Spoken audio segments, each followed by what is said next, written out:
Vorrei quindi iniziare con le parole introduttive istituzionali e cedo quindi la parola alla vicepresidente Spadoni. Grazie.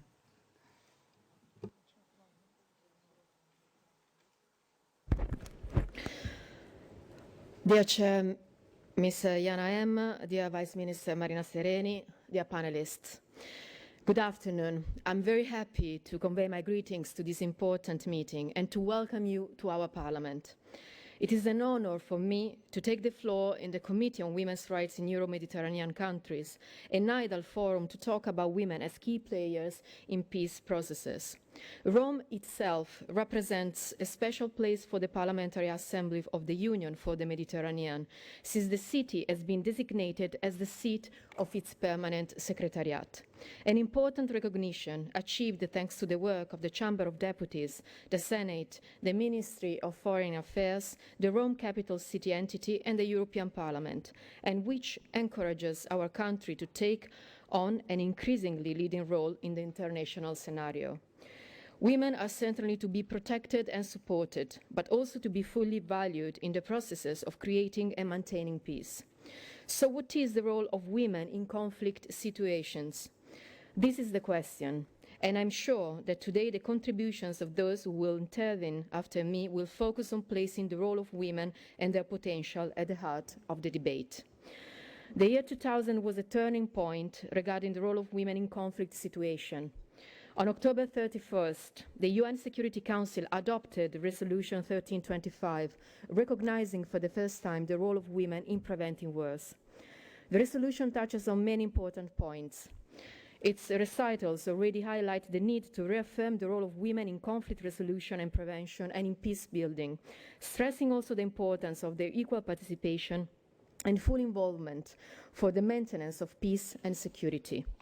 Women, therefore, not only represent a part of the population to be protected and defended, but they also emerge as leaders in the process of pacification and conflict management. The resolution demonstrates that women play a fundamental role in peacemaking processes. This is a turning point since, for the first time, a gender perspective is being adopted and mainstreamed. After the approval of the resolution, 9 further resolutions on the subject were presented, and together they form the Women, Peace and Security Agenda, a milestone for the centrality of women in peace and security processes. However, if good intentions are written on paper, we must not forget the WPS agenda must not be limited to a mere theoretical exercise, but needs to be translated in good practices if it is to have positive effects on the civilian population.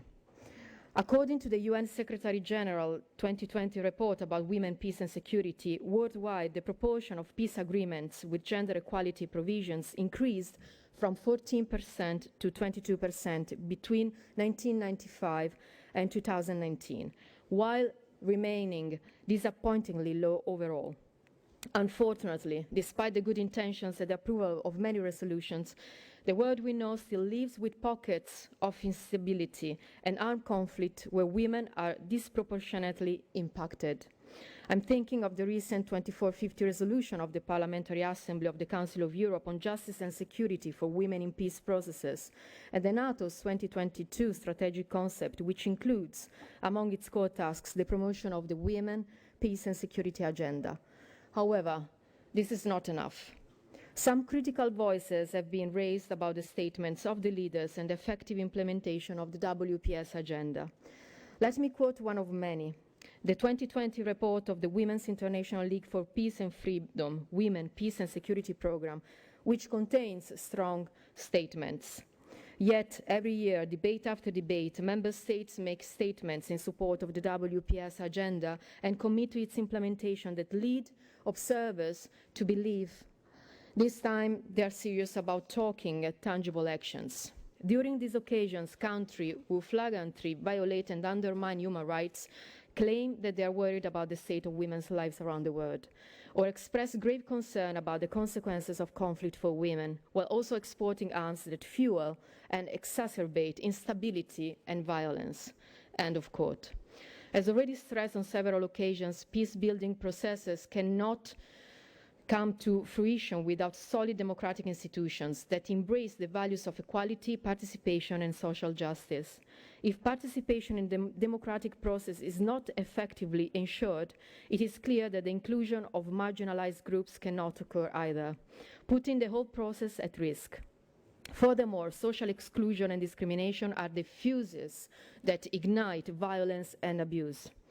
The UN has repeatedly reaffirmed the need for women to be included in the governance of a country to foster peaceful and democratic communities.